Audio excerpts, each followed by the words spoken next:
എൻ്റെ പൊന്നെ സംഭവം സിനിമ കണ്ടിട്ട് എൻ്റെ പിള്ളേരെ എന്നെ ചീത്ത പറയുന്നുണ്ട്. അവരെ കുറ്റം പറഞ്ഞിട്ടും കാര്യമില്ല. ഞാൻ സിമ്പിളായിട്ടൊരു കാര്യം പറയാം. 2026 ആനന്ദും അശോക സാറും റിജിയും കാട്ടിലേക്ക് പോകുമ്പം റിജി തന്നെ റിജിന്റെ ബോഡി കാണുന്നു. ഈ റിജി മരിക്കുന്ന എങ്ങനെയാ? കാട്ടിൽ പോയിട്ട് ട്രെയിൻ ട്രാവൽ ചെയ്ത് 2046 ആനന്ദ് സാറിന്റെ മകളുടെ കയ്യിൽ നിന്ന് വെടികൊണ്ടിട്ടാണ് പുള്ളി മരിക്കുന്നത്.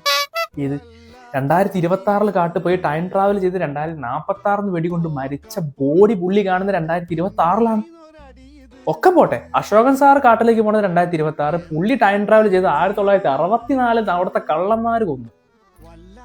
അയ്യോ അയ്യോ. എന്നിട്ട് നമ്മൾ ആനന്ദ് സാർ ഇതൊക്കെ ക്ലിയർ ചെയ്ത് നാട്ടിലെത്തിയിട്ട് ആരൊക്കെ രക്ഷിക്കുന്നു? നമ്മളെ റെജി സാറിനെ രക്ഷിക്കുന്നു. റെജി സാറിനെ രക്ഷിക്കുന്നില്ല, കാരണം റെജി സാറിനെ കൊല്ലുന്നത് നമ്മുടെ അസ്കർ ആനന്ദിന്റെ മോളാണ്. ഞാൻ പറയുന്നത് മനസ്സിലാവുന്നുണ്ടോ?